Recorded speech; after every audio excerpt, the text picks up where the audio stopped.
Baik, bismillahirrahmanirrahim. Assalamualaikum warahmatullahi wabarakatuh. Waalaikumsalam warahmatullahi wabarakatuh. Selamat siang semuanya. Hari ini sebenarnya pertemuan ke-13 ya. Jadi saya sempat satu kali tidak online. Nah, kalau di kelas sebelumnya atau di kelas B itu sudah pertemuan ke-14. Tapi hari ini akan saya padatkan sehingga kita minggu ini masuk ke minggu ke-14. Jadi nanti akan saya padatkan, semua materi akan saya sampaikan di hari ini. Nah, apa saja yang akan kita bahas pada pertemuan hari ini? Ya. Nah, kita akan membahas mengenai session, kemudian membuat fitur pencarian pada sebuah website, dan yang terakhir adalah bagaimana caranya kita mengupload eh, aplikasi web yang sudah kita buat atau website yang sudah kita buat itu ke internet atau ke domain atau ke hosting yang free atau yang berbayar. Nah, di minggu kemarin kita sudah membuat halaman bagaimana caranya menambahkan data, menampilkan detailnya, mengubah, dan menghapus. Ya. Nah, saya akan menambahkan satu fitur baru di sini yang belum adalah fitur pencarian data.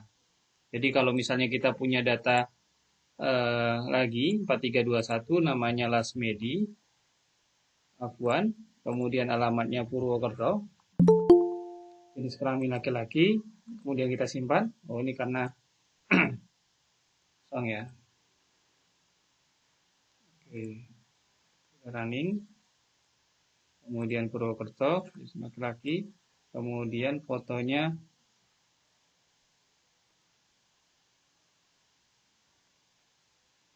Oke, simpannya. Oh, kenapa gagal? Oke, bentar. Kita cek dulu file koneksinya. Jadi kemarin kita sudah buat halaman untuk menampilkan datanya. Kemudian kita tinggal buat halaman untuk melakukan pencarian terhadap data yang tersimpan. Maaf Pak, Bapaknya belum share screen Oh iya, untuk presenting. oke. Terima kasih sudah diingatkan. Oke, nah sekarang sudah terlihat ya. Oke, jadi kita akan menambahkan satu fitur yaitu fitur pencarian.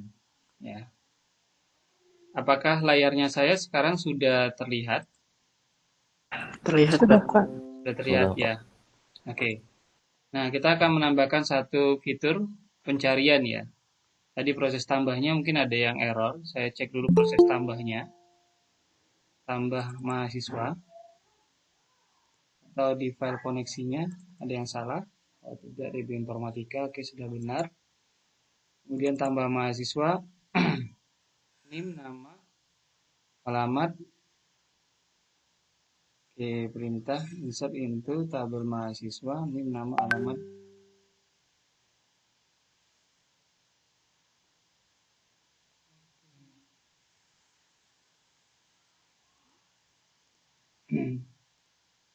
Kemarin tambahnya sudah berhasil ya. 4321 sudah ada. 1234 namanya Lasmedi Afwan, alamatnya Purwokerto, kemudian laki-laki, kemudian gambarnya ini kita simpan.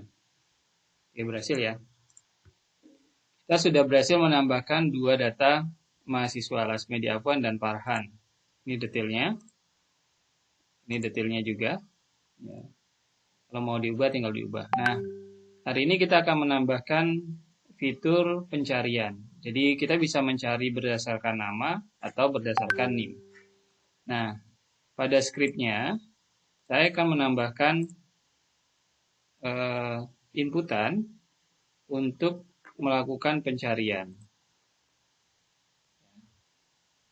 Ambil mahasiswa. Oke. Nah, sekarang kita akan menambahkan satu tabel pencarian. Ya, kemudian kita kasih input type sama dengan text, name sama dengan kita kasih namanya kata kunci. Kemudian kita kasih button input type sama dengan submit, name sama dengan cari, value-nya sama dengan cari. Kemudian kasih BR, save. Kemudian kita refresh halaman ini, maka di sini sudah ada satu inputan cari. Kita misalnya cari 1, 2, 3, 4. Kalau kita klik cari, ini belum merespon karena belum kita kasih komponen formnya. Jadi kita sudah punya inputan dan satu button. Nah sekarang kita akan memberikan form di sini, form metode pengirimnya, metode pengiriman datanya, method sama dengan post. Actionnya kemana? Ke halaman ini sendiri, ke tampil mahasiswa.php. Oke, kemudian di sini kita kasih /form. Ya. Nah, sekarang kalau misalnya saya refresh, kita klik, ini sudah ada respon, refresh ya. Ya kan kelihatan refreshnya. 1, 2, 3, 4. Kita cari. Nah, untuk konsep pencarian itu sebenarnya sama dengan proses menampilkan data. Cuma pada query-nya kita modifikasi, kita mencari berdasarkan kolom tertentu. Maka karena konsepnya sama, berarti kita modifikasi di bagian sini. Ya, jadi ketika dia klik tombol cari value-nya cari, maka dia sudah mengirim name, variable name-nya cari. Maka kita tambahkan di sini if is set, apakah variabel $_post cari itu sudah diklik oleh user, ya kan? Maka lakukan ini. Kalau belum, maka lakukan ini. Else, ya. Else-nya adalah perintahnya ini, ya. Kan pada proses menampilkannya kan tetap sama, tahapan menampilkan di sini sama. Ini. Hanya saja query yang digunakan dimodifikasi. Kalau misalnya dia melakukan pencarian terhadap data, berarti query-nya ini yang dieksekusi. Kalau tidak, atau dalam kondisi awal, maka ini yang dieksekusi. Nah, jika variabel cari itu sudah diklik, maka dia akan dikirimkan. Berarti ini yang dieksekusi. Nah, sekarang kita modifikasi. Michael Joe masih ingat SQL untuk menampilkan atau mencari NIM mahasiswa tertentu atau nama mahasiswa tertentu. Pakai where, Pak. Coba. Ini dimodifikasi pakai Where. Where, terus saya mau cari NIM atau nama. Where sama dengan ID. Where ID produk sama dengan ID atau NIM mahasiswa gitu. Where NIM sama dengan terus dolar. Ketik dolar. Dolar NIM. Oke. Bukan NIM tapi kata kunci. Karena kita pakainya kata kunci ya kan? Oh ya. Berarti kata kunci sama dengan $_post. Kita ambil dulu kata kunci yang dimasukkannya. Ya, kata kunci. Jadi ini name-nya inputannya adalah kata kunci, maka kita post kata kunci, simpan yang diisi pada inputan itu apa nilainya, simpan ke variabel kata kunci. Maka di sini NIM sama dengan kata kunci. Kalau kita pakai tanda sama dengan, berarti NIM yang dimasukkan harus sama persis. Misalnya 1, 2, 3, 4, yang tersimpan 1, 2, 3, 4. Maka kita mencarinya harus 1, 2, 3, 4. Kalau kita pakai sama dengan. Nah, atau or kita cari nama mahasiswa. Ya. Nama mahasiswa yang mengandung karakter tertentu. Berarti nama mahasiswa tidak pakai sama dengan. Kalau sama dengan dia harus sama persis. Berarti kita pakai light. Petik. Nah, ini kita kasih %, dolar, kata kunci. Persen, petik. Artinya apa? Apapun karakter yang ada di depannya kata kunci kita, dan apapun ada karakter yang ada di belakang kata kuncinya kita, maka selama dia mengandung karakter itu, maka ditampilkan. Jadi misalnya kita mencari Lasmedi Afwan tadi ya, ada karakter U, huruf U. Apapun yang ada di depannya tidak peduli, yang penting dia mengandung huruf U. Berarti nama itu mengandung huruf U, dia akan ditampilkan. Pakai persen. Kalau misalnya kita hanya seperti ini, artinya apa? Kata depannya harus ada kata ini, kemudian belakangnya apapun, silakan. Jadi misalnya kalau kita cari last medi, berarti last ya, L-nya itu harus di depan. Ya, L, A, S misalnya. Kata kuncinya last. Berarti yang di depannya harus ada last. Ya, kemudian belakangnya terserah. Itu kalau kita pakai persennya satu saja. Tapi kalau ini, berarti depan belakangnya. Apapun yang ada di depan, apapun ada yang belakang, selama dia mengandung kata kunci itu akan terambil. Maka kita hanya memodifikasi di sini. Jadi kan ini sederhana, pencarian sederhana. Jadi kita mencari NIM, berarti harus sama persis NIM-nya yang dimasukkan. Kemudian nama mahasiswa, like, ya. Kalau kita pakai operator OR, salah satu saja misalnya nanti ketemu NIM sama persis, oke diambil. Kemudian, atau kalau tidak ada NIM sama persis, dia cari nama mengandung huruf itu atau tidak. Kalau ada, berarti kan benar. Kan logika OR-nya. Nah, sekarang saya save. Sekarang kita refresh. Kalau misalnya saya cari 1, ini nggak mau. Harus 1, 2, 3, 4. Ya. Atau 4, 3, 2, 1. Atau misalnya saya cari berdasarkan nama A. Kata kuncinya A. Berarti dia akan cari semua. Karena sini ada Farhan, ada Lasmedi Afwan. Ada A-nya. Nah, bagaimana kalau misalnya NIM itu tidak sama persis? Boleh. Berarti kita pakainya like juga.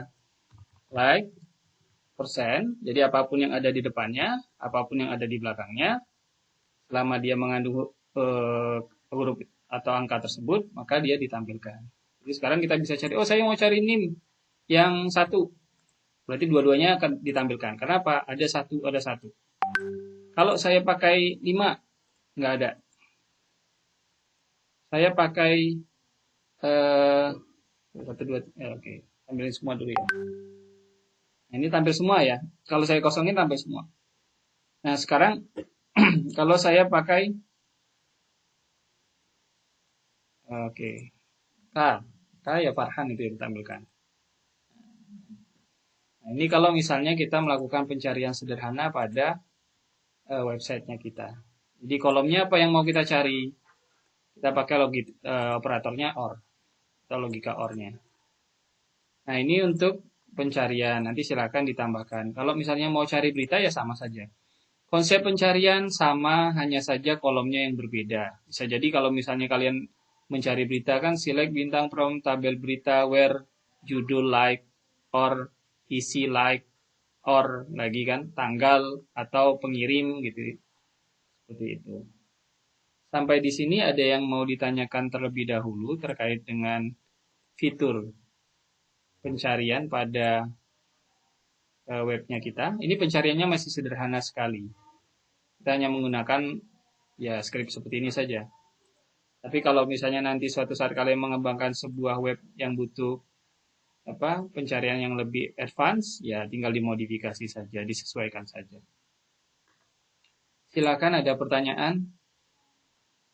Ada pertanyaan dulu? Ada? Michael Jo ada pertanyaan?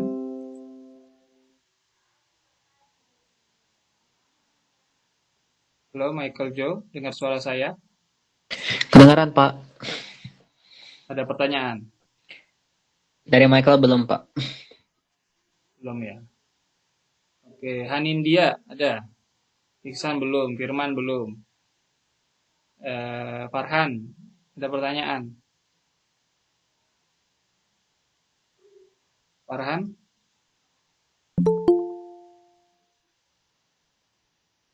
Ada pertanyaan Farhan? Belum, oke. Novi, ada pertanyaan Novi?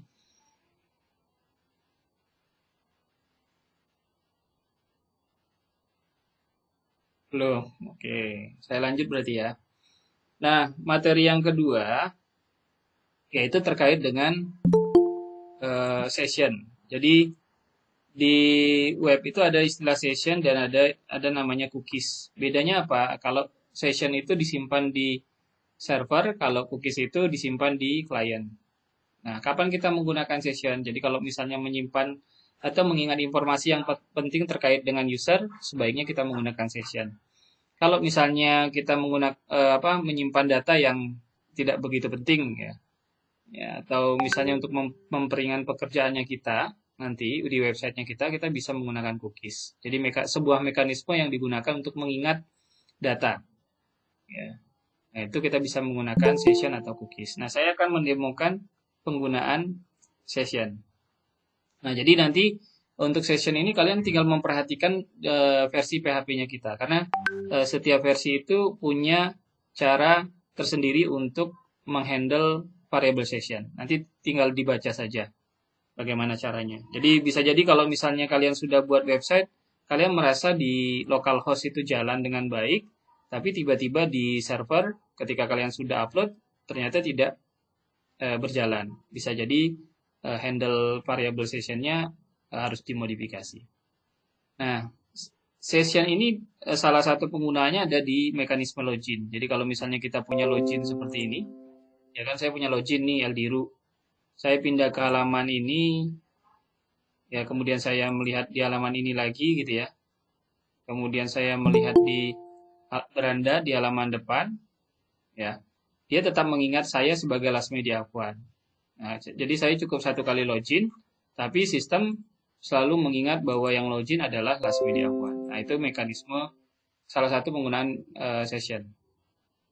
Sampai kita logout. Nah, kalau misalnya saya klik logout, saya back lagi, nggak bisa. Harusnya nggak bisa nih, kan di redirect. Bahwa kita tidak bisa lagi mengakses halaman tadi. Saya back lagi nggak bisa. Ya, karena ini nggak bisa lagi ya, harusnya. Nih, kan nggak bisa. Kita nggak bisa lagi, karena sudah dihancurkan variable sessionnya. Ya. Nah, sekarang kita akan buat sebuah tabel baru. Nanti silakan kalian coba. Saya akan buat sebuah tabel baru namanya tabel pengguna. Jadi, tabel pengguna. Tabel pengguna. Kita punya kolomnya apa saja? ID pengguna, nama lengkap, username, password, kemudian blokir, ya. Kita kasih 5 berarti. Berarti ini ID pengguna, kemudian nama lengkap, username, kemudian password, kemudian levelnya. Jadi kita kasih level. Kalau misalnya kita pakai satu tabel, membedakan antara satu user dengan user yang lain, kita bisa pakai satu tabel, kemudian kita tambahkan kolom namanya level. Levelnya itu apa nanti ya? Tergantung levelnya kita ada berapa level user. Ada admin, ada pengguna, ada mahasiswa, ada operator, dan lain sebagainya. Jadi kalau mau dipisahkan juga boleh. Berarti kita punya tabel operator sendiri, tabel admin sendiri, tabel mahasiswa sendiri nanti. Ya. Nah, ini saya contohkan satu tabel saja. Kemudian saya buat varchar, tipe datanya karena dia karakter ya. Kemudian ini varchar juga, levelnya kasih enum. Karena kita membatasi bahwa levelnya itu harus yang kita batasi. Nah, misalnya admin sama mahasiswa, saya kasih di sini. Nilainya adalah admin dan mahasiswa. Kemudian di sini ada ID penggunanya, tipe datanya integer, panjangnya 5 saja, kemudian nama lengkap 60, kemudian username-nya 60, kemudian password-nya kita batasi. Password-nya nanti kita akan pakai fungsi enkripsi, fungsi hash, fungsi MD5 namanya. Jadi karakter apapun kalau di MD5, kena fungsi MD5, itu panjangnya akan jadi 32 karakter. Jadi misalnya 1 atau angka 1 kasih fungsi MD5, maka panjangnya jadi 32 karakter. Nah, ini sudah. Kemudian enum, admin sama mahasiswa. Jadi levelnya 2 kita buat, admin sama mahasiswa. Kemudian jangan lupa indeksnya primary, dia sebagai primary key karena pembeda. Kemudian auto increment. Ya. Oke, sudah. Kita tambahkan. Oke, saya klik go, ya, save ya. Maka kita sudah punya 2 tabel, tabel pengguna dan tabel mahasiswa. Nah, kita isi saja dari sini. Nanti kalian tinggal buat sendiri untuk fitur menambahkan penggunanya. Saya isi namanya Last Media Fun, username-nya adalah lastmedi, passwordnya 1234, ya. Kemudian MD5, ya. Levelnya apa?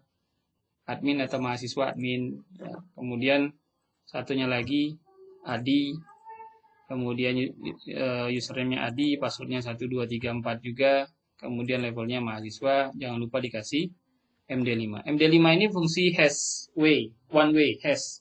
Jadi ketika string itu kita kasih fungsi MD5, maka panjangnya jadi 32 karakter, kita tidak bisa melakukan decrypt. Artinya setelah di-encrypt, kita tidak bisa mendecrypt. Yang bisa kita lakukan adalah kita menyamakan saja. Jadi inputannya itu yang sudah tersimpan itu hasilnya berapa, kemudian inputannya kita itu tinggal dikasih fungsi MD5, kemudian dicek ke database apakah sama atau tidak hasilnya. Kalau misalnya sama berarti nilainya sama.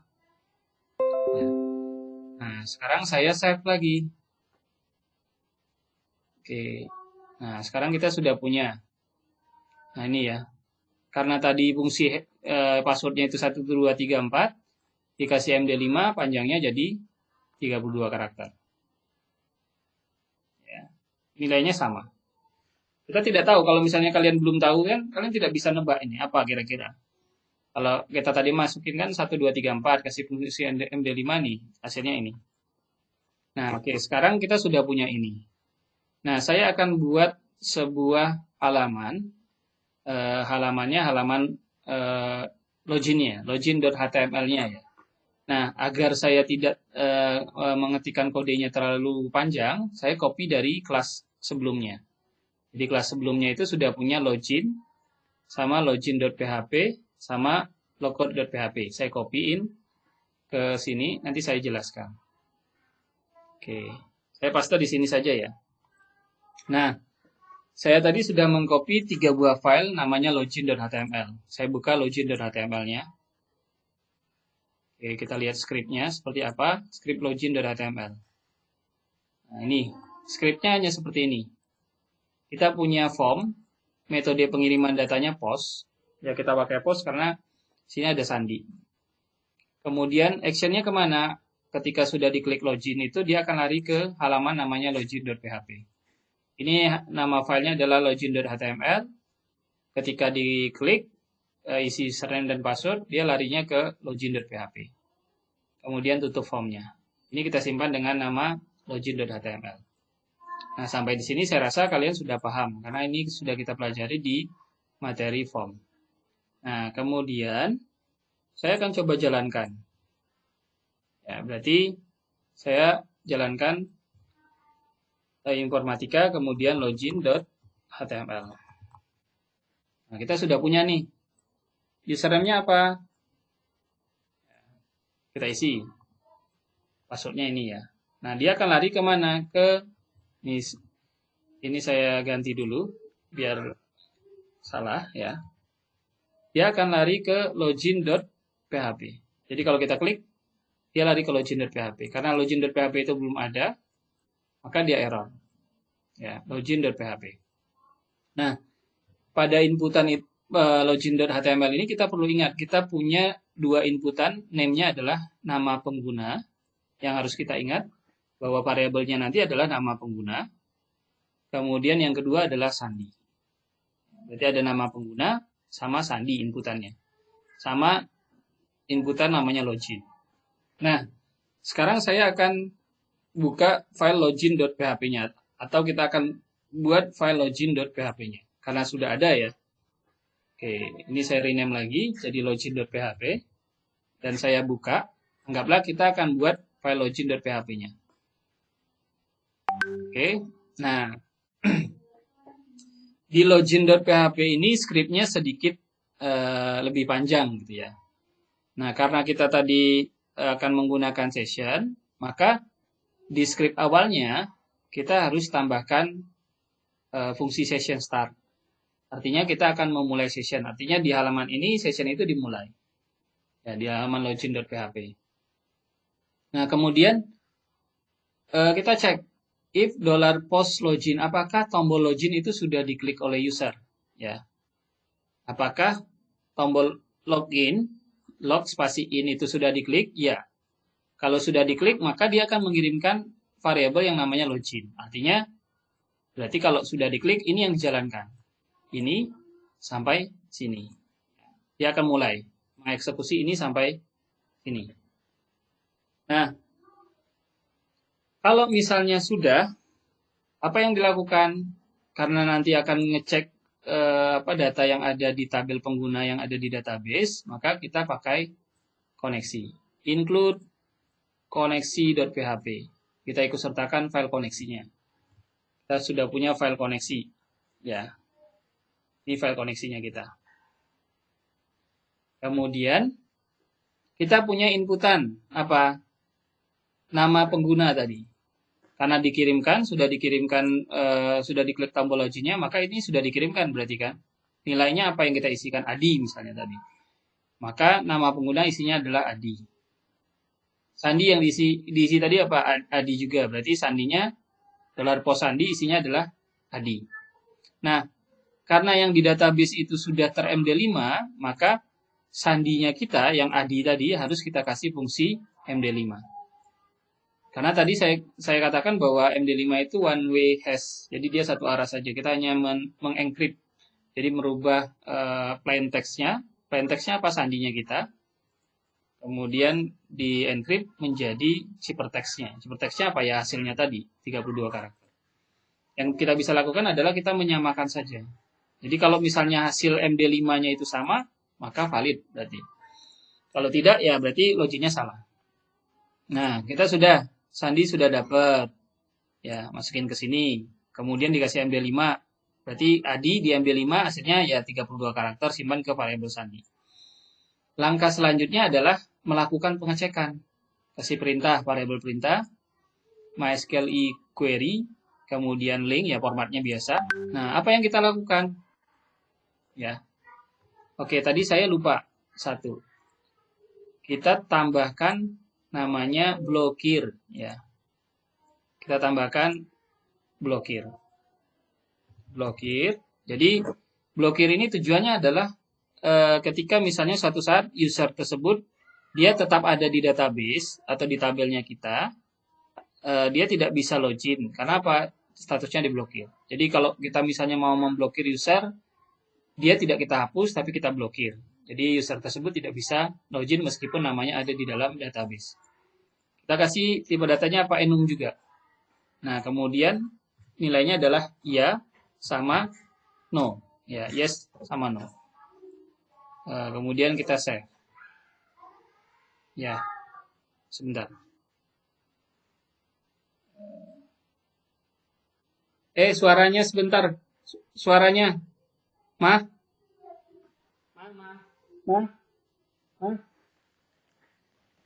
Papa lagi kuliah.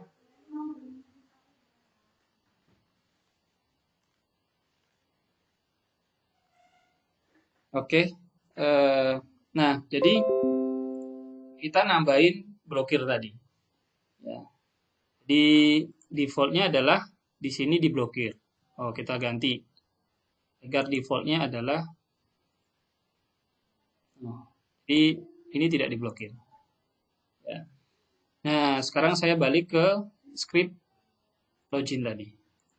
Maka apa yang dilakukan? Karena kita sudah belajar SQL, ya kan? Yang kita lakukan adalah select, ambil data dari tabel pengguna yang, ya, where username-nya adalah username yang dimasukkan. Username-nya apa? Adi yang dimasukkan.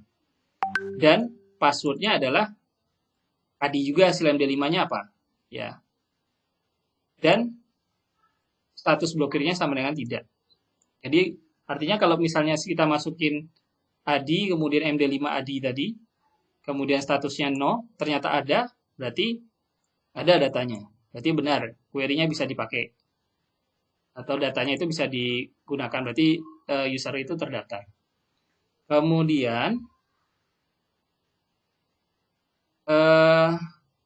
jumlah baris. Nah, dari hasil perintah ini, ya, dari hasil perintah ini kita bisa tahu kalau misalnya datanya ada pasti barisnya lebih dari 0. Artinya apa? Minimal 1. Harusnya memang 1 karena username-nya dan password-nya 1. Jadi kita ambil jumlah baris variabelnya pakai MySQL numerous perintah. Berapa jumlah barisnya? 1, 0, 2, 3 dan seterusnya ya. Kalau misalnya ada, anggaplah di sini 1, berarti jumlah baris sama dengan 1. Kemudian ada baris MySQL fetch array. Hasilnya pasti 1. Maka kita ambil aja pakai MySQL fetch array tanpa perulangan, tanpa menggunakan while. Nah, sekarang dicek apakah jumlah baris itu besar dari 0. Nah, kalau misalnya besar dari 0, maka lakukan ini. Lakukan baris ini sampai baris ini nantinya. Tapi kalau misalnya barisnya itu 0, berarti username atau password-nya tidak ada atau salah. Ya, atau misalnya kalau kita bisa katakan harusnya kan username password tidak ada. Tapi lebih halusnya bahwa username atau password salah. Kemudian dia kembali lagi ke halaman login. Ya. Nah, kalau misalnya sukses, ini yang dilakukan. Tapi di bagian ini kita harus ngecek juga. Ya, kita cek jika baris level. Jadi dari perintah ini kan mengambil, ini kan perintah ini kalau saya jalankan. Ya, saya jalankan copy. Kalau perintah SQL ini saya jalankan di sini. Ya, select bintang from username, nama username-nya Lasmedi, password-nya MD5 1234, ya kan? Blokirnya sama dengan no, ya. Kalau ada datanya 1 minimal. Ini ada kan? Dari query itu menghasilkan 1. Dia ngambil semua kolom ID, nama lengkap, username, password, level, blokir. Nah, pada bagian ini, if baris level, jadi dari hasil query ini, baris levelnya admin. Oh ada, baris levelnya apa? Admin. Maka yang dilakukan ini. Else, kalau misalnya dia tadi ternyata si Adi, yang login itu Adi. Ya. Namanya tadi siapa? Adi ya. Tadi passwordnya itu MD51234, MD51234, blokirnya sama dengan no, levelnya apa? Mahasiswa. Kalau misalnya level yang dihasilkan mahasiswa, maka yang dilakukan ini, baris ini. Nah itu salah satu cara. Ini salah satu cara yang digunakan untuk melakukan pengecekan website kalau misalnya dia multi level. Tapi ada cara lain yang mungkin nanti bisa kalian kembangkan atau kalian temukan di project-nya kalian. Nah, sekarang kita lihat ke sini. Kalau misalnya levelnya admin, ya, kalau misalnya levelnya admin, maka kita daftarkan variable session. Kita daftarkan di sini ada beberapa variable session. ID pengguna, username, nama lengkap, level. Artinya apa? Sistem akan mengingat 1, 2, 3, 4 ini. Kenapa saya buat sama dengan ini? Ya, biar gampang saja. Maksudnya biar gampang kita mengingatnya saja. Ya, ini ID pengguna yang ada di tabel. Ya, ID pengguna. Username, ini nama lengkap, sama levelnya kita ingat. Nah, ini variable session, cara mendaftarkannya, kita pakai ini. Nah, cuma nanti kalau misalnya kalian di PHP seri versi berapa itu tidak pakai ini, pakainya $_HTTP session parse ya. Tapi di PHP 7 kita pakai ini. Ya, nanti bisa dicek di manualnya PHP. Jadi kita punya variabel ID pengguna, isinya apa? ID penggunanya. Ini 2. Bukan 2, 1. Ya, 1. Username-nya siapa? Lasmedi. Dia akan ingat itu. Nama lengkapnya. Nah, kalau sudah berhasil, maka dia pesan login berhasil. Dalam waktu 1 detik, dia akan di-redirect ke halaman admin.php. Kalau dia mahasiswa, ini juga sama, diingat. Login berhasil, maka dia akan di-redirect ke halaman mahasiswa.php. Nah, sekarang kita uji. Apakah skripnya kita sudah benar atau belum? Sekarang kita isi sembarang. Ya. Username atau password salah. 1, 2, 3, balik ke halaman sini lagi. Ya, saya ulangi lagi. Ya. Kita salahkan. User name atau password salah. Oke. Ya. Balik lagi ke halaman ini. Adi. Oke, kita pakai Adi. Adi, passwordnya 4321 salah. Username-nya benar tapi passwordnya salah. Karena itu pesannya username atau password salah. Nah, sekarang kalau misalnya saya buat benar, username-nya apa? Lasmedi. Dia sebagai apa? Admin. Maka larinya kemana? Admin.php. Login berhasil. Oke. Lari ke admin.php. Karena kita belum punya halaman admin. Nggak apa-apa. Nah, kalau misalnya saya back lagi, Adi, 1, 2, 3, 4. Login. Login berhasil. Dalam waktu 1 detik, dia pindah ke mahasiswa.php. Ya. Nah, ini script loginnya. Ya, mungkin memang scriptnya agak panjang ya, berapa baris ini? 42 baris ya. Tapi logikanya adalah ketika kita punya inputan, username, kemudian password, berarti ini harus kita cek ke tabel penggunanya kita atau tabel mahasiswanya kita. Jadi kalau misalnya kita login di sini kan sebenarnya dia ngecek mau pakai SSO juga sama. Kalau pakai SSO pun dia juga ngecek username dan password kan. Nah ini dia tetap ngecek username, passwordnya apa. Ya, tetap dicek. Kemudian tombol logout. Oke, sampai di sini ada yang mau ditanyakan dulu terkait dengan session ya, khususnya session. Jadi session start ini saja. Nanti berarti dia sudah mulai. Otomatis ketika kita pakai session start, dia punya session ID. Jadi session ID itu yang akan diingat oleh servernya kita sampai sessionnya di destroy atau di unset ya. Silakan ada pertanyaan dulu.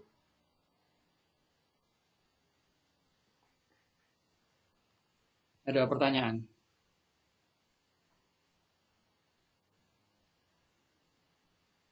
Bisa dipahami, Michael Joe? Michael Bisa, Joe? Pak. Bisa ya. Sudah sampai mana yang punyanya Michael Joe? Michael udah bikin insert, udah bikin tampilnya, sama update lagi masih pengerjaan. Oh, sama, berarti udah hampir lengkap ya. Tinggal nanti ditambah pencarian sama login ya. Login sudah sih meskipun sederhana, nanti Michael pelengkap lagi. Ya. Oke. Yang lain ada pertanyaan? Nicholas Soh Putro.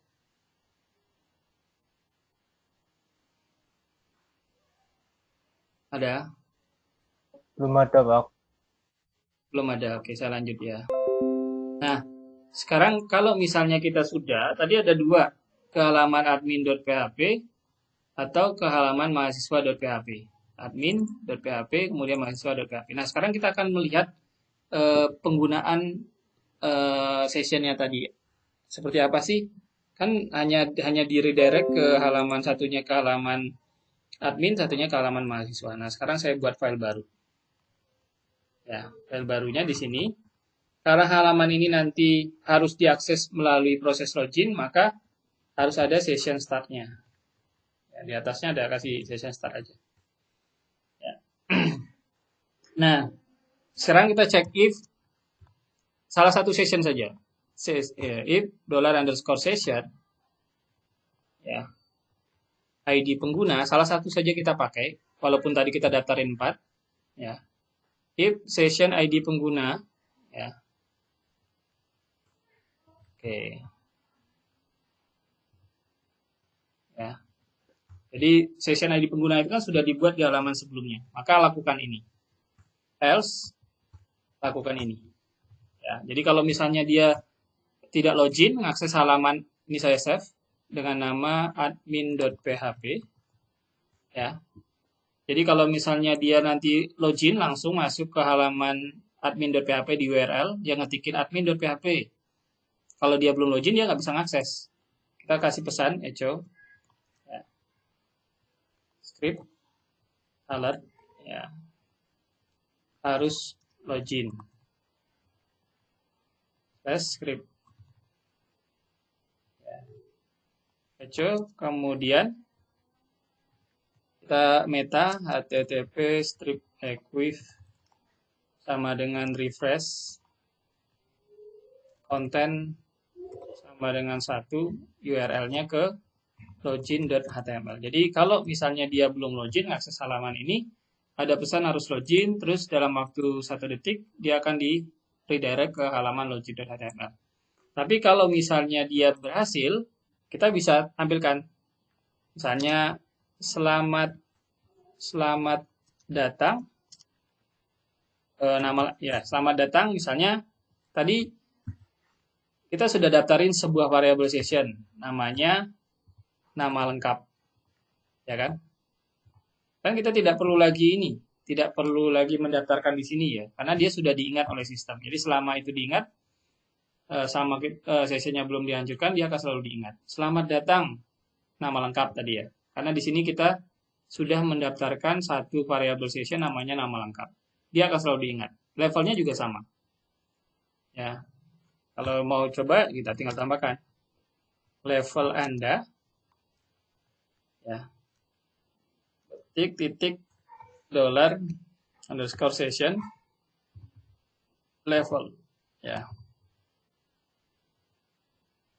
Oke. Ya. Nah, terus tambahkan 1.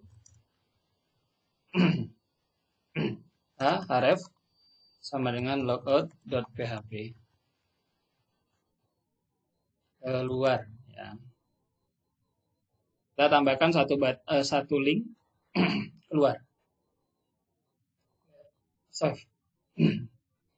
Nah, sekarang kalau kita login, username-nya lasmedi, password-nya 1, 2, 3, 4. Login berhasil, dia lari ke ini. Selamat datang, Lasmedi Afwan, level Anda, admin kan? Kita tidak pernah mendaftar, di halaman ini kita belum pernah manggil apapun dari database. Ya, tapi kok dia bisa ingat nama lengkapnya kita adalah nama lengkap, Lasmedi Afwan tadi, kemudian levelnya admin. Karena tadi mekanisme session ini. Ya. Nah, ini kalau kita sudah login, ya dia akan selalu diingat. Kita balik ke login.html, kemudian balik lagi ke halaman admin.php, langsung di URL, dia tetap ingat. Ya. Nah, bagaimana agar ini tidak diingat lagi ketika kita sudah klik keluar? Atau timernya, kita kasih timer kan juga bisa. Sessionnya dihancurkan setelah berapa menit, itu bisa. Nah, kalau misalnya ini manual ya, kita buat keluar, kita klik keluar. Keluar itu dia lari ke logo.php. Nah, saya tadi sudah mengcopy file logo.php juga. Sekarang kita tinggal buka saja isinya apa sih? Isinya sederhana. Jadi kita menghancurkan variable session yang sudah didaftarkan. Hanya 3 baris ini saja. Session start, session destroy, sudah dihancurkan, apa yang sudah didaftarkan hancurkan saja. Kemudian lari ke 1 detiknya lari ke login.html. Ini logout.php atau keluar.php, namanya bebas. Nah, sekarang saya coba cek, kalau misalnya kita klik keluar, balik ke sini ya. Kalau kita back, harus login. Kita user ngetik langsung di URL, admin.php. Harus login kan? Berarti yang dieksekusi adalah bagian ini kan? Harus login karena variabel sessionnya nggak ada. Tidak ada variabel session, ID pengguna itu sudah dihancurkan. Maka harus login. Oke, login. Kita isi lasmedi 1, 2, 3, 4. Sekarang berhasil.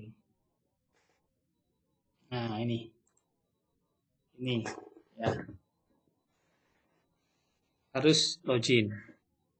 Nah, jadi setiap halaman yang nantinya butuh session atau setiap halaman yang ketika mau diakses itu harus login, berarti di atasnya harus ada session ini. Contohnya ya, kita kemarin sudah punya ini, tampil mahasiswa. Tampil mahasiswa ini kan belum ada sessionnya. Artinya apa? Ya, keluar dulu.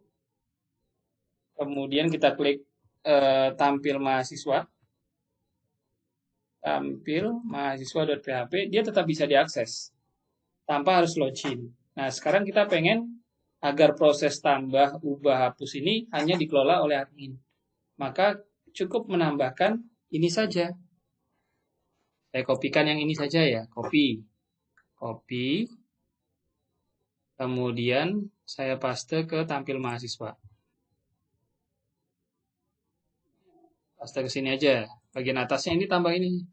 Jadi bagian atas ini harus dicek juga. Kalau misalnya dia ada session ID penggunanya, maka yang dieksekusi ini. Kalau tidak, maka yang dieksekusi adalah bagian else-nya ini. Copy aja. Ya. Ini ke tampil mahasiswa ini ya. Ini yang dieksekusi, tapi kalau tidak, yang dieksekusi adalah ini. PHP. Ya. Jadi kalau ditampil mahasiswa, karena sudah ada session ini lagi, session startnya, maka untuk ke tampil mahasiswa harusnya login kan, harus login. Asmedi 1, 2, 3, 4. Berhasil login. Nah, kemudian ada, kita mau ke tampil mahasiswa. Tampil mahasiswa. Sudah bisa. Atau biar lebih sederhananya, kita tambahkan di tampil mahasiswa itu, atau di admin itu, menu. Misalnya menunya apa? Menu tampil mahasiswa. Di halaman utamanya admin. Tampil mahasiswa. Data, kelola data mahasiswa. Oke, save.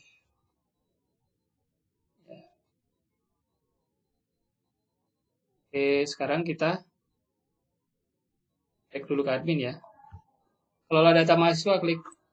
Nah, ini. Back lagi kan. Atau kalau pengen seperti ini, ya tinggal tambahkan juga di sini. Ya kan, di bagian ini. Jadi kita kopikan saja. Iya, hijau ini kita saya copy. Copy, paste ke tampil mahasiswa, paste ke sini. Ya. Selamat datang gitu kan.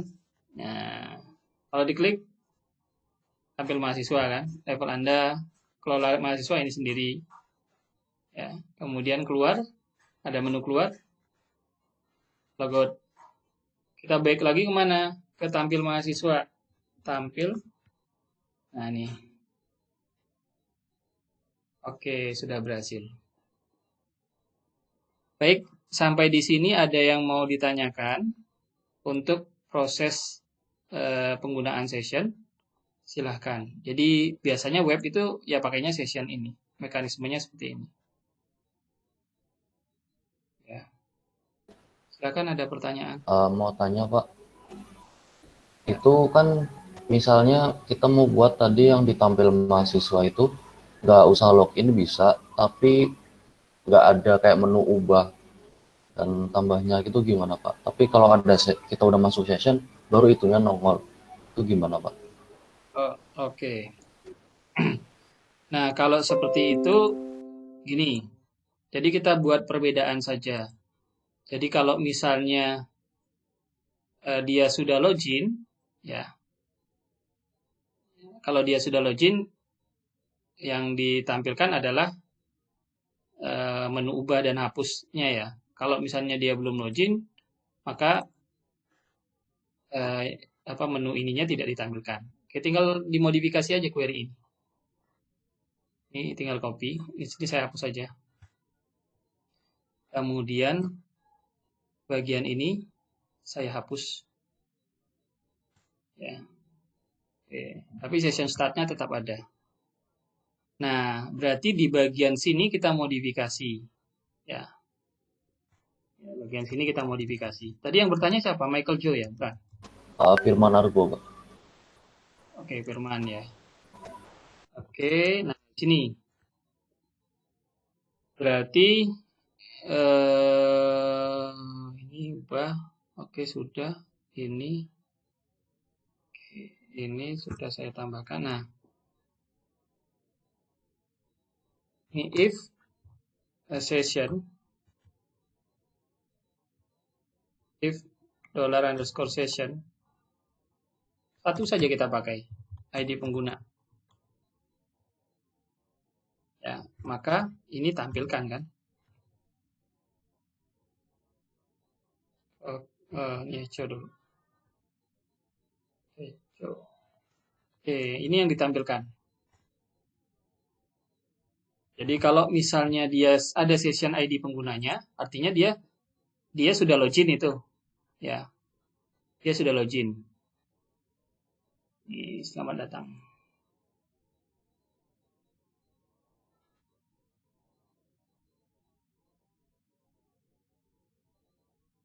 Oke, berarti di bagian sini modifikasi.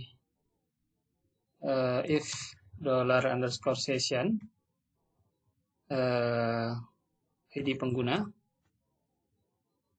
Jadi kalau misalnya dia sudah login kan berarti kita boleh selamat datang dia sebagai admin kan, levelnya adalah admin.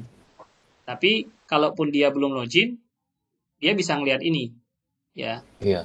Ya, cuma di bagian ininya tidak bisa diubah. Ya, sekarang saya jalankan kembali. Berarti ketampil mahasiswa setelah kita modifikasi. Kita lihat dulu salahnya di line. Ini oke. If session ID pengguna oke. Ini sudah oke. Ini ID session, if ini oke kurang keluar. Oke. Nah, jadi kalau misalnya dia belum login, ya, dia belum login, ini yang tampil. Tapi kalau dia login, admin.php ya, kan nggak bisa. Sekarang Tasmedi 1, 2, 3, 4 berhasil, dia sebagai admin ya. Nah, kelola data mahasiswa. Kan ada. Jadi kita mengakses halaman yang sama, tapi karena tadi tidak bisa login, belum login, maka ini nggak ditampilkan. Bagian ini tidak ditampilkan. Seperti itu saja logikanya sebenarnya penggunaan if kontrol percabangan pada PHP itu bisa dipakai. Seperti itu ya Firman ya. Baik Pak, terima kasih Pak. Ya. Jadi kalau web itu sebenarnya logikanya kita aja. Kalau misalnya logikanya kita bisa nangkap, ya nanti tinggal main di scriptnya saja pakai if itu. Tapi teknisnya tadi untuk session itu pakainya seperti ini. Yang lain silahkan ada pertanyaan. Pak, izin bertanya Pak. Ya. Kalau ini Pak, saya kan mau bikin satu sistem juga gitu Pak, peminjaman gitu. Nah itu baiknya buat si tabel penggunanya itu dipisah apa disatukan aja Pak? Soalnya kan saya ada tabel anggota Pak. Nah itu lebih baik gitu, Pak. Jadi maksudnya tabel anggotanya tuh dikasih password juga gitu Pak? Apa mending dibikin tabel? Ya, apa-apa. Kalau misalnya loginnya nanti terpisah atau tidak? Artinya kayak gini. Ada admin, ada anggota biasa gitu Pak. Oke. Kalau misalnya halaman loginnya terpisah, ya tabelnya terpisah nggak masalah. Tapi kalau misalnya kita pengen, misalnya kita cukup, kalau seperti ini kan kita punya satu form. Kalau yang kita buat ini kan kita punya satu form, tapi levelnya 2. Admin sama mahasiswa tadi. Dan tabelnya 1.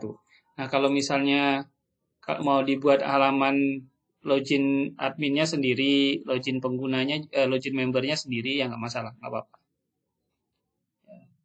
Di tabel member sendiri, dia ada username dan password di sana. Tabel admin sendiri, dia ada username dan password sendiri di sana. Tapi nanti ada suatu saat ketika kita misalnya menemukan bahwa memang harusnya dalam satu tabel, ya teknisnya seperti ini. Yang saya contohkan ini. Tapi kalau mau dibuat tabel sendiri juga nggak jadi masalah. Tergantung dari aturan bisnisnya kita aja. Jadi kalau misalnya kita belajar konsepnya basis data itu kan sudah belajar tuh. Kita punya entitas, kemudian ERD ya, kemudian kita lakukan istilahnya apa transformasi, nanti kan jadi kolomnya apa saja atau fieldnya apa saja. Baik Pak, terima kasih Pak. Seperti itu. Ya, ya. Yang lain silakan. Untuk session ada yang mau tanyakan. Jadi titik kritisnya itu ada di session ini. Kalau kalian sudah memahami session, yang lain itu tinggal mengikuti saja nanti. Karena kan apa yang saya sampaikan itu kan hanya select, ya seperti itu select kan. Tinggal kalian modifikasi SQL-nya kalian atau DML-nya kalian itu, yang kalian pelajari itu, select, update, delete itu, nah itu dimasukkan ke dalam script PHP-nya kita. Tahapannya apa? Tambah data sudah bisa, ubah data, hapus data, tampil data, kemudian login sama pencarian. Itu sudah cukup. Kuasai saja itu secara maksimal, aplikasi web seperti apapun itu tidak jadi masalah. Pasti bisa nanti kalian buat. Ya. Mau buat reporting, misalnya ada report kemana, ke Excel atau ke Word, ya konsepnya kan sebenarnya sama saja. Dia ngambil data, tampilkan, kemudian kasih button cetak. Button cetak itu nanti ketika diklik, dia memproses, manggil script PHP untuk generate Word atau generate PDF atau generate Excel. Silakan ada pertanyaan untuk session sebelum saya lanjutkan ke materi yang terakhir.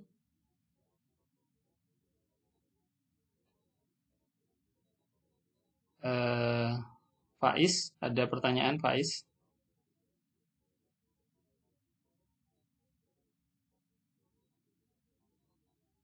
Gendis ada pertanyaan?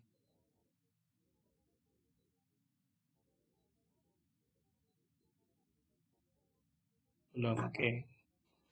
Oke, kalau tidak ada pertanyaan, saya lanjutkan ke materi yang terakhir. Yang terakhir adalah web hosting dan domain. Jadi, ketika kita sudah buat sebuah websitenya kita agar bisa diakses oleh orang lain, berarti kita harus unggah ke internet. Nah, itu kita butuh yang namanya domain. Domain itu adalah namanya. Nama dari websitenya kita. Ya. Jadi kalau mau IP ya juga boleh, cuma kan kadang nggak mungkin. Websitenya apa? Kalian nyebutin IP-nya 192.168.0.1 kan nggak mungkin seperti itu. Tapi yang kita sebut apa namanya, misalnya google.com, facebook.com, atau unsur.ac.id ya. Itu domainnya, namanya. Atau nama kalian, misalnya bagasaryodewanto.com gitu ya. Atau dava.my.id atau .web.id gitu ya, boleh.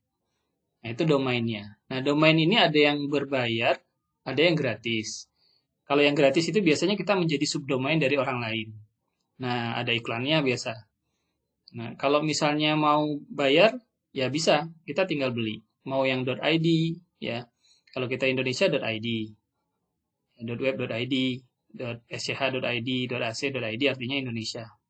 Kemudian kalau yang komersial, websitenya nanti kalian kaitannya dengan komersial, ya pakainya .com, bukalapak.com, tokopedia.com itu komersial. Kalau nanti kalian mengembangkan sebuah website untuk organisasi, biasanya .org. Kemudian apalagi kalau yang corporate seperti BUMN ya, biasanya .co.id, ki.co.id, bri.co.id, bni.co.id. Biasanya corporate itu, perusahaan. Nah, bagaimana caranya kita punya domain sendiri? Ya, kalau domain itu adalah namanya, kemudian hosting itu adalah rumahnya. Ya sama seperti kalian kan. Kalian tidak punya rumah di Purbalingga, tapi kalian ngekos atau ngontrak. Nanti kita bayar kontrakannya. Alamat rumahnya itu adalah domainnya. Nah, di internet juga sama. Itu sudah disediakan. Ya, kita bisa berlangganan, baik itu bulanan, 3 bulanan, 6 bulanan, atau 1 tahun, atau 2 tahun, dan seterusnya. Ya, jadi kalau misalnya Facebook, mungkin kita bisa lihat Facebook itu namanya itu sudah dipesan ya tahunan ya. Ya, diperpanjang itu tahunan, nggak setahun 2 tahun. Biasanya puluhan tahun. Nah, ada salah satu tempat yang bisa kalian pakai ya. Namanya rumah hosting atau niaga hostinger gitu. Niaga hoster ini ya. Nah, niaga hoster ini juga bisa. niagahoster.co.id. atau master web. Nah, ini master web. Nah, tinggal dipilih saja. Ini semuanya menyediakan domain hosting, atau kalau kita mau punya VPS juga bisa, menyediakan server juga bisa ya. Kalau misalnya mau berlangganan server, tidak perlu punya infrastruktur atau tidak perlu punya teknisi yang bisa instalasi server dan lain sebagainya, kalian bisa punya server sendiri. Nah, rumah hosting, web hosting ini ya dengan berbagai macam fitur yang disediakan. Nah, bisa beli, biasanya kalau di web hosting itu ada yang menyediakan hosting, kemudian gratis domain. Jadi sini ada paketnya. Super murah, irit, gede, ini fitur-fiturnya saja sih. Jadi semakin gede, super gede ya berarti space-nya besar, kemudian bandwidth-nya besar, kemudian subdomainnya bisa banyak, kemudian database-nya juga bisa banyak. Jadi kalau misalnya kita pilih super murah, di rumah hosting ya. Ini rumah hosting, Niaga hostingnya itu juga sama. Tinggal klik saja hosting, unlimited cloud, ya. Tinggal lihat paket-paketnya. Ya. Hostingnya ada yang smart, ada yang UMKM, ada yang bisnis, ada yang ya disesuaikan dengan kebutuhan kita saja. Nah, di sini ada harganya murah small itu 25.000 per bulan. Medium itu 28.000. Ya bedanya di space-nya. Space-nya 1 giga, 1,5 2 giga. Bandwidth-nya nih tidak terbatas ya. Kemudian add-on domainnya 1, ini bisa 2, ini bisa 3. Ya, domain utamanya. Subdomainnya ini 50, 80, 100. Email akunnya, jadi kalau misalnya mau punya email akun sendiri, ini maksimal 50. Ini 80, 100. Ini juga sama MySQL database-nya, kita bisa buat generate database sebanyak 50 MySQL database. Ini 80. Ini semuanya gratis domain. Ya. Ini saya tidak sedang mempromosikan rumah hosting, karena saya kebetulan pakainya rumah hosting. Dari dulu pakainya rumah hosting, jadi saya demokan rumah hosting saja. Nah, kemudian metode pembayarannya bisa 1 tahun, 1 bulan, ya minimal 1 tahun lah kita pesan. Ya, ini 290.000 per tahunnya. Kalau ini berapa? 330. Ini 380. Jadi sesuaikan dengan kebutuhan kita. Kalian butuhnya apa? Ya kalau misalnya hanya portal berita saja ya mungkin ini cukup. Ya. Tapi kalau misalnya butuh space yang besar lagi ya pakai ini. Atau pakai yang lain, paket yang lain. Nah, kalau sudah tinggal kalian pesan. Klik pesan sekarang. Oke, nggak apa-apa. Klik aja. Nah, kita pilih super murah small ya. Kemudian masa kontraknya kita pilih 3 tahun. Ya. Gratis.com selama berlangganan, ini juga sama, gratis. Berarti kita pakainya .com, gratis. Kalau mau pakai .id, bayar. Berarti selain .com, bayar. .org, bayar. Nah, lanjutkan.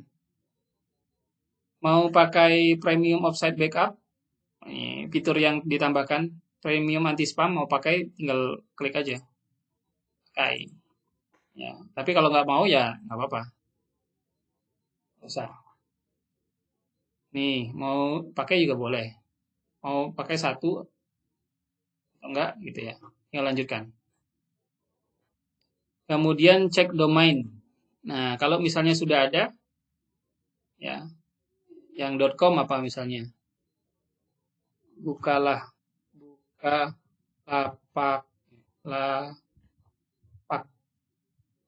Seperti ini ya, buka lapak.com. Nah, cek aja, kita tunggu. Kalau ada berarti bisa disewa. Kalau tidak nanti dia ngasih alternatif. Oh, ternyata ada. Ya. Ini Bukalapak tersedia gratis. Ya. Atau mau ini pilihan yang lain, tersedia semua ya. Nah, kalau sudah klik lanjutkan. Nah, mau pakai DNS management gratis ya pakai. Kalau gratis ya dipakai saja. ID protection, kalau mau diproteksi ID-nya kita, informasinya kita, ya pakai ini. Jadi tidak bisa dilihat orang. Kalau kita pakai DNS lookup kan ketahuan nanti pribadinya kita siapa, itu kan kelihatan. Kemudian lanjutkan. Oke. Nah, kalau di rumah hosting, kalau kalian sudah pernah berlangganan, maka kalian punya akun.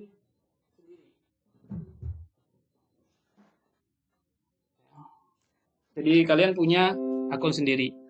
Ini akunnya saya. Tapi kalau baru, kalian harus daftar. Ya, daftar. Ini pakai ini saja. Ya, login dengan akun saya. Oke, kita tunggu. Kalau mau daftar nanti tinggal daftar ya. Masukin username, email gitu ya, password. Kemudian metode pembayarannya tinggal pilih. Saya pakai Bank BNI. Saya setuju. Mau nggak mau kan harus setuju agar button ini bisa diklik. Mau dibaca ya silahkan dibaca. Tapi kita tidak bisa menolak. Nah, kita klik check out. Oke, check out. Nah, nanti akan ada invoice yang masuk ke emailnya kita. Jadi ada tagihan lah ya. Invoice yang masuk ke email. Atau kita bisa lihat di email history dari klien rumah hostingnya. Jadi karena kita sudah punya akun di rumah hosting, berarti ada history pembeliannya kita. Nah, sambil menunggu. Nah, ini tahapan kalau kalian mau pesan domain dan hosting. Nah, jadi boleh tidak saya hanya pesan domain saja boleh. Domainnya di rumah hosting, domainnya itu di rumah hosting, kemudian hostingnya ada di tempat lain juga boleh. Cuma nanti konfigurasinya yang harus kalian pahami. Atau misalnya kalian punya server sendiri, seperti Unsur kan punya hostingan sendiri. Unsur punya hostingan sendiri, dia hanya pesan domainnya saja. Nanti diarahkan ke servernya Unsur. Nah, ini sudah pesanan diterima. Nomor invoice-nya kita adalah 70, ini penting, 705496. Jumlah yang harus dibayar adalah segini, Rp871.200. Nah, silakan nanti kalian transfer ke rekening ini. Ke rekening salah satu ini saja. Mau BNI, BCA, atau Mandiri. Kirim ke BNI, misalnya sebesar ini, 871.200. Nah, kalau belum mau mentransfer atau membayar, kita login saja dulu. Login ke klien areanya rumah hosting. Kalau kalian sudah terdaftar, bisa masuk ke sini. Nah, sebenarnya invoice-nya tadi masuk ke sini ya. Email history-nya itu masuk ke tempatnya kita. Jadi dia ngirim juga ke kita. Nah, ini. Ini yang harus kita bayar. Informasi berikut merupakan pemberitahuan bahwa invoice Anda telah dibuat pada tanggal 15/12/2020 hari ini. Invoice-nya nomornya ini, metode pembayar BNI, besarnya adalah 871.000. Paketnya adalah bukalapak.com, 792, layanan premium dan lain sebagainya. Total yang harus dibayar adalah 871.200. Silakan ditransfer ke rekening ini. Ya. Nah, kalau sudah,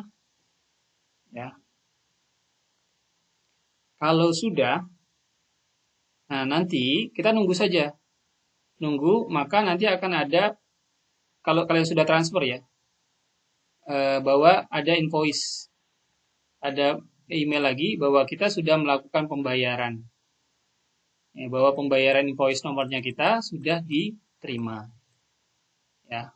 Nah, kalau sudah diterima, maka nanti kita tinggal tunggu informasi dari hostingan. Jadi informasi akunnya kita, agar kita bisa mengakses domainnya kita. Ya. Jadi ini misalnya ada domain, nanti tinggal dibaca ini. Ya, ini informasinya penting. Jadi ini saya tidak tampilkan. Nah, seperti itu. Nah, selanjutnya adalah bagaimana caranya kita mengupload website yang sudah kita buat. Nah, jadi yang penting kalian sudah punya akunnya, ya. Yang bisa kalian lakukan selanjutnya adalah tinggal login ke cPanel-nya. Nah, kalau misalnya kalian sudah terdaftar tadi, sudah dibuatin akunnya, kita nggak perlu repot sebenarnya. Jadi kita bisa login lewat sini. Salah satunya bisa lewat client area ini. Jadi misalnya di sini saya punya ini saja, Umira ini aja. Oke. Nah, kita klik. Nah, di sini kita bisa kelola domain, kita bisa lihat infonya, atau kita bisa masuk ke halaman cPanel-nya kita. Nah, kita bisa klik login cPanel, ya, atau ke login ke webmail. Nah, ini langsung login, karena kita sudah login sebenarnya ya. Jadi dia tidak minta username dan password lagi. Tapi kalau misalnya kalian kalian tidak lewat sini, kalian harus masuknya domainnya kalian tadi apa? Misalnya umira.id/ dia sudah nyediain cPanel namanya. Nah, ini. Masukin saja username yang kalian dapatkan dari emailnya tadi. Dimasukin username, passwordnya. Nah, kalau sudah login. Anggaplah sekarang kita sudah login. Agar akunnya saya tidak terlihat. Nah, kita sudah login. Nah, di sini ada beberapa yang bisa kita pakai. Ya. Sini ada file manajernya. File, database, domain, email, metric, security, dan lain sebagainya. Kita bisa install juga WordPress kalau mau diinstal. Nah, nanti kalau kalian mau upload, saya mau upload file yang ada di localhost-nya saya. Kalau pakai cPanel, kalian tinggal masuk ke file manager. Kemudian di sini ada public HTML. Nah, untuk domain utamanya, karena domain utamanya tadi umira.id tadi ya. Domain utamanya adalah umira.id. Maka masukkan semua filenya itu ke dalam sini, ke dalam folder public HTML ini. Jadi jangan satu foldernya, tapi isi yang ada di dalam foldernya dikopikan atau diupload ke sini. Bagaimana cara nguploadnya? Ya tinggal diupload di sini. Ada fitur upload. Kalau mau praktis, ini maksimal ya. Maksimal file yang diizinkan adalah 1,41 GB. Nah, jadi kalau mau praktis, ya tinggal yang ini, informatika ini tadi, ini di zip. Ya, di zip. Send to zip. .zip ya, jangan .rar. Nah, kemudian tinggal di drag and drop, upload. Kalau sudah diupload, tinggal diekstrak. Gini. Misalnya di sini saya ada zip nggak? Nggak ada zip. Ya, tinggal diekstrak aja. Kan ini ada zip. Ada kompres, ada ekstrak nih. Ada fitur ekstrak. Nah, itu yang kita lakukan. Kita upload ke file manager. Nah, selanjutnya adalah yang nanti perlu kita konfigurasi adalah file koneksi. Cuma karena kita database-nya belum ada, maka langkah yang berikutnya adalah kita upload database-nya kita. Database yang ada di lokal. Kan kita punya database lokal ini, yang DB Informatika. Bagaimana caranya? Ya tinggal ke sini, dia sudah menyediakan PHPMyAdmin juga. Nah, sebelum masuk ke PHPMyAdmin, kita harus ke MySQL database-nya dulu. Nah, di sini kita buat sebuah database baru namanya DB Informatika. Tapi karena kita di hostingan, dia prefix ini ada otomatis buat. Mungkin modelnya dia untuk membedakan satu database untuk setiap user itu dibedakan ada prefixnya, ada awalannya. Berarti umira.id dia punya beberapa nanti. Umira.id umira ID underscore DB Informatika, Umira ID, UMKM, Umira ID, apalagi gitu ya. Kemudian create database. Saya create database. Ya sama ketika kita buat database. Oke, baik. Nah, kemudian kita buat user. Usernya apa misalnya? Usernya apa? Ya. Usernya DB Informatika. User database-nya, passwordnya terserah 123456789. Oh, kurang kuat ya. Apa ini? Pakainya Informatika. Kelihatan nggak ya? Ya, masukin passwordnya aja ya nanti. Nah, kalau sudah masukin passwordnya, Lasmedi 123456788. Lumayan. Lasmedi 1, 2, 3, 4, 5, 6, 7, 8. Oke, kita create user. Nama usernya adalah DB Informatika, passwordnya lastmidi 1 sampai 8. Nah, sekarang usernya tadi apa? DB Informatika. Masukin database-nya kita apa? DB Informatika. Sama saja, nggak apa-apa. Kita add. Kasih aja privilege-nya, all. Privilege. Dia bisa update semua. Oke, sudah. Kita sudah berhasil buat database di hostingannya kita dengan nama umira.id, umira_id_db informatika. Kemudian username dari database-nya adalah umira_id_db informatika, passwordnya lastmidi 1 sampai 8. Nah, langkah selanjutnya kita balik lagi ke PHP MyAdmin. Nah, sini sudah ada PHP MyAdmin, tinggal kita klik.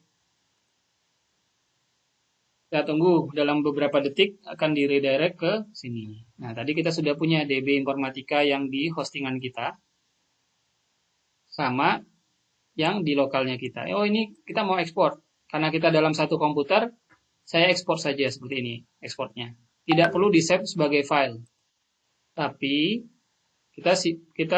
centangnya kita hilangkan, tapi kita langsung klik go. Maka kita tinggal ngopi ini aja ya. Copy aja, Ctrl A, copy. Kita ke sini, ke servernya, database-nya kita, di PHP MyAdmin servernya. Kemudian, di SQL-nya kita paste. Nah, go. Atau kalau kalian punya file sendiri, sudah diekspor dalam bentuk file, nanti import saja kan. Import file SQL-nya. Ada juga. Cuma maksimum sini 50 GB. Jadi hanya 50 mega tadi. Nah, kita sudah upload. Nah, langkah selanjutnya adalah penyesuaian. Di config-nya tinggal kalian sesuaikan koneksinya. File koneksinya kalian sesuaikan. Sesuaikan dengan apa? Username-nya tadi adalah umira_id_db informatika. Password-nya tadi adalah lastmidi 1 sampai 8. Database name-nya adalah umira_id_db informatika. Sudah, kita sudah berhasil ngupload dan melakukan konfigurasi. Ini kalau kita menggunakan cPanel untuk upload filenya kita. Kalau tidak mau pakai cPanel, kalian bisa pakai software pihak ketiga. Salah satunya adalah FileZilla. Silakan di-download saja. FileZilla. Nah, informasi akunnya tadi masukkan ke sini. Hostnya apa? umira.id. Username-nya masukin yang didapatkan dari email kita tadi.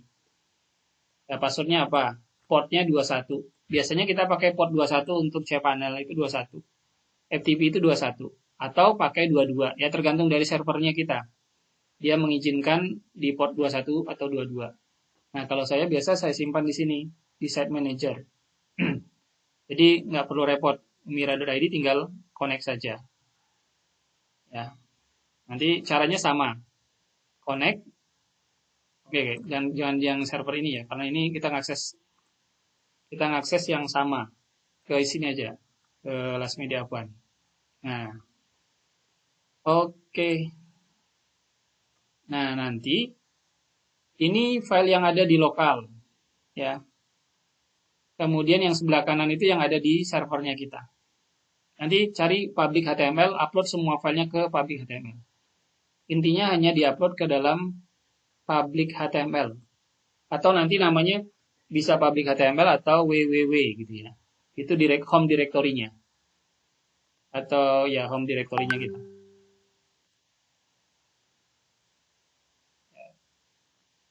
Oke, gagal.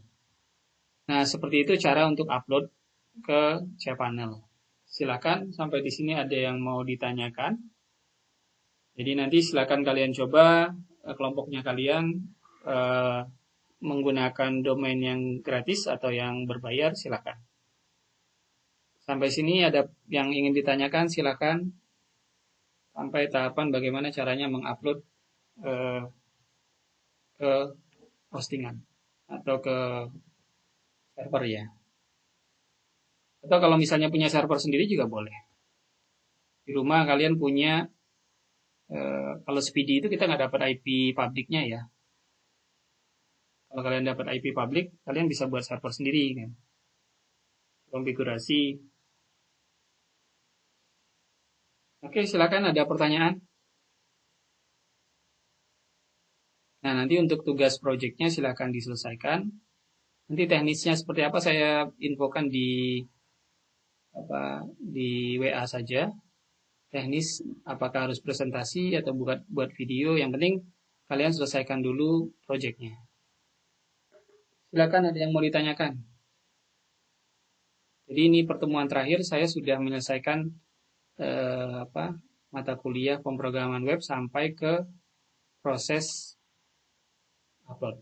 Nah, kalau nanti ke depannya kalian mau belajar framework, mungkin bisa dipelajari. Yang penting fondasi PHP-nya kuat dulu, database-nya dikuatkan dulu, kemudian sudah bisa upload gitu ya. Nanti mau belajar Laravel atau Y atau framework yang lain silahkan. Silakan ada pertanyaan? Masih hadir semuanya? Masih Pak. Masih, Pak. Silakan ada pertanyaan. Tidak ada. Oke, kalau tidak ada, izin bertanya Pak, kelas hari ini bisa diakses lagi maksudnya? Maksudnya rekamannya ya. Nanti saya sudah ngerekam ini, nanti saya upload ke YouTube ya, nanti biar bisa dilihat lagi. Ya. Oke, kalau tidak ada pertanyaan, saya mohon maaf apabila selama 13 kali ya. 14 kali lah ya. 14 kali ada materinya saya yang kurang bisa dipahami atau penyampaian saya yang kurang bisa dipahami. Silakan kalian explore, paling tidak kalau kalian tidak punya passion di web, ya paling tidak kalian bisa menyelesaikan projectnya ya. Kemudian paling tidak nanti bisa dijadikan bekal untuk lulus S1 ya. Oh, saya mau buat apa web gitu. Sudah punya bekal. Ya.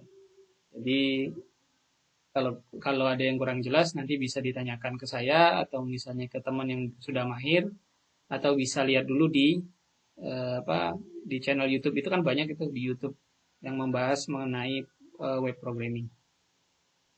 Oke, karena ini sudah